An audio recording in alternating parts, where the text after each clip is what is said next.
জাতির জনক বঙ্গবন্ধু শেখ মুজিবুর রহমান যেই বাংলাদেশ গড়েছেন, সেই বাংলাদেশের হাল ধরেছেন জননেত্রী মাননীয় শেখ হাসিনা। ইসকন যে আন্দোলন করছে বাংলাদেশ সরকারের বিরুদ্ধে নয়, ইসকন যে আন্দোলন করছে শেখ হাসিনার সরকারকে শক্তিশালী করা।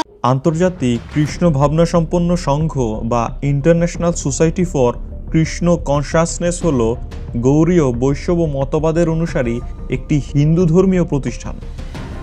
1966 সালে নিউ ইয়র্ক শহরে অভয়চরণাবিন্দ ভক্তি বেদান্ত স্বামী প্রভুপাদ এই সংগঠনটি প্রতিষ্ঠা করেন। ইসকনের মূল লক্ষ্য হল সারা বিশ্বে কৃষ্ণ চেতনার শিক্ষা প্রচার করা এবং ভগবানের প্রতি প্রেম ও ভক্তির বার্তা শেয়ার করা। ইসকন বাংলাদেশে আসে 1970-এর দশকের গোড়ার দিকে। বাংলাদেশে প্রথম ইসকন মন্দিরটি 1972 সালে ঢাকায় প্রতিষ্ঠিত হয়েছিল। তারপর থেকে ইসকন সারা দেশে 100টিরও বেশি মন্দির ও কেন্দ্র সহ বাংলাদেশে বৃহত্তম ধর্মীয় সংগঠনে পরিণত হয়েছে। জ্ঞান চর্চার আজকের ভিডিওতে আমরা জানব ইসকন এবং বাংলাদেশের বিতর্কিত কার্যক্রম সম্পর্কে। আপনি যদি আমাদের চ্যানেলে নতুন হয়ে থাকেন তবে আমাদের চ্যানেলটি লাইক, শেয়ার এবং সাবস্ক্রাইব করতে ভুলবেন না। রেগুলার আপডেট পেতে বেল আইকনটি ক্লিক করতে পারেন। ফেসবুক থেকে দেখলে ফলো এবং শেয়ার দিয়ে সাথে থাকুন। তো চলুন ভিডিও শুরু করা যাক।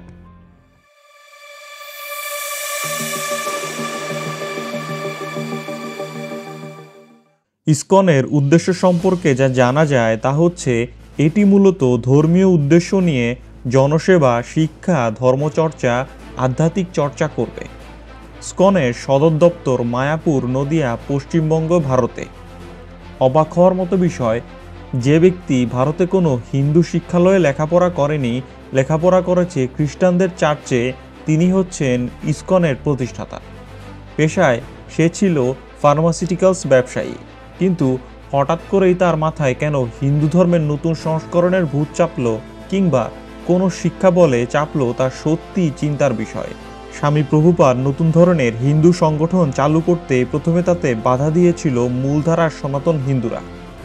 অধিকাংশ হিন্দুই তার বিরুদ্ধচারণ শুরু করে, কিন্তু সেই সময় স্বামী প্রভুপাদের পাশে এসে দাঁড়ায় যে স্টিলসন জুডো, হার্ভে কক্স, ল্যারি শিন ও টমাস হপকিনসনের মতো চিহ্নিত ইহুদি খ্রিস্টান এজেন্টরা। ইসকনের কাজ হলো বাংলাদেশি ধর্মান্তরিত মুসলমানদের আবার মূল ধর্ম সনাতন ধর্মে ফিরিয়ে নেয়া। এটি অনেকটা ভারতের RSS এর মতো সংগঠন। তাদের কাজ ভারতের মুসলিমদের হিন্দু ধর্মে ফিরিয়ে আনা। বাংলাদেশে ইসকনের কাজ বাংলাদেশি হিন্দুয়ানি মুসলিমদের অরিজিনাল সেই ধর্ম অতীতে যা হিন্দু বা সনাতন ধর্মে ফিরিয়ে নেয়ার কাজই।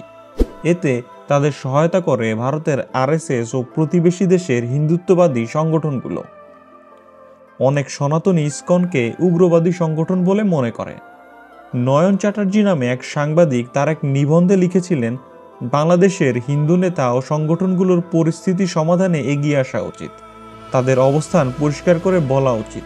ইসকন যে কাজ করছে তার দায় বাংলাদেশের হিন্দুরা বহন করবে না এবং ইসকনের কাজ অবশ্যই শাস্তিযোগ্য অপরাধ এবং সাম্প্রদায়িক দাঙ্গা বাঁধানোর পায়তারা। প্রয়োজনে সাম্প্রদায়িক ষড়যন্ত্র করার জন্য হিন্দু নেতাদের উচিত ইসকনের বিরুদ্ধে আইনি ব্যবস্থা নেওয়া। আমার জানা মতে ইসকন হিন্দু ধর্ম থেকে আগত কোনো সংগঠন না এবং সংগঠনটি তৈরি হয়েছে আমেরিকার নিউ ইয়র্কে এবং সংগঠনটির প্রধান খ্রিস্টান চার্চ থেকে শিক্ষা গ্রহণ করা এক ব্যক্তি।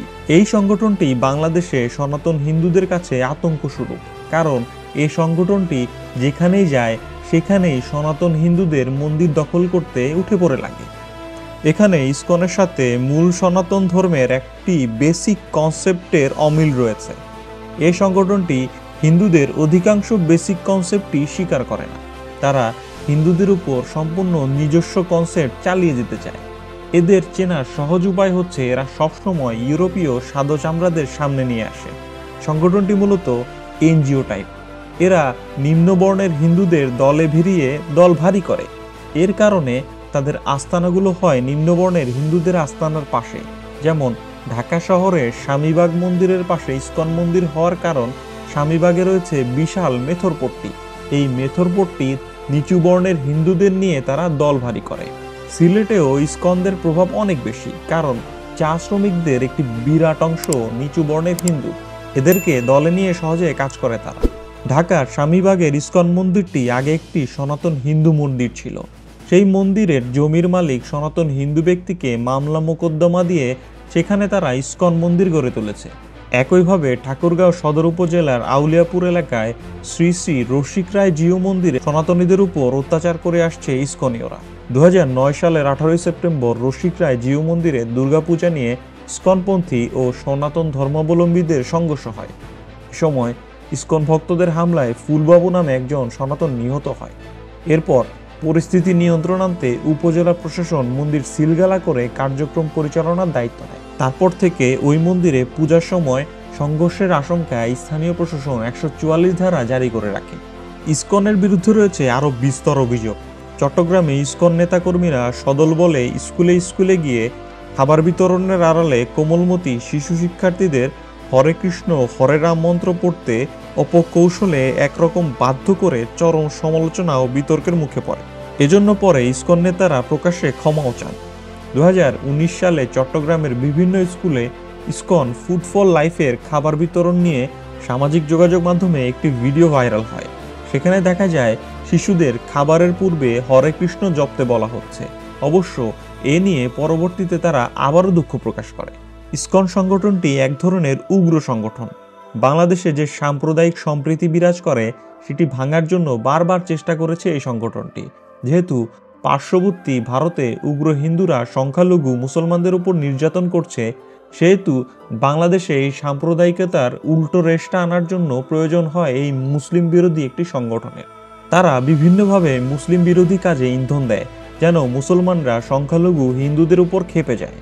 এই কাজটি বিভিন্ন সময় রুটিন ওয়ার্ক হিসাবেও করে আসছে ইসকন। যেমন 2014 সালে স্বামীবাগে তারাবি নামাজে বাধা দেয় ইসকন। সে সময় হিন্দু মুসলিম সংঘর্ষে বেশ কয়েকজন আহত হয়। পরবর্তীতে পুরো দেশে হিন্দু মুসলিম সাম্প্রদায়িকতা বিরাজ করে। 2016 সালে সিলেটে ইসকন মন্দির থেকে পার্শ্ববর্তী মসজিদের মুসল্লিদের উপর গুলি বর্ষণের ভিডিও ছড়িয়ে পড়ে। এ সময় ইসকনীয়দের হামলায় ডজন খানেক মুসল্লি গুরুতর আহত হয়। ইসকনের বিরুদ্ধে স্ট্যাটাস দেওয়ায় 2016 সালে খুন হয় সিলেটের এক মসজিদের ইমাম। বাংলাদেশ একটি সাম্প্রদায়িক সম্প্রীতির দেশ। এখানে হিন্দু মুসলিম শত শত বছর ধরে একত্রে বাস করে, কিন্তু ইসকন নামক উড়ে এসে জুড়ে বসা সংগঠনটি এই সম্প্রীতির পরিবেশ নষ্ট করে মুসলিম এবং হিন্দুদের মধ্যে বড় ধরনের দাঙ্গা বাঁধাতে চায়, যার পরবর্তী সুবিধা নিবে ভারতের উগ্রপন্থী দলগুলো। আর এটা মেনে নিতেই হবে, বাংলাদেশে দাঙ্গা হলে অবশ্যই ক্ষতিগ্রস্ত হবে নিরপরাধ সংখ্যালঘু সনাতন হিন্দুরা।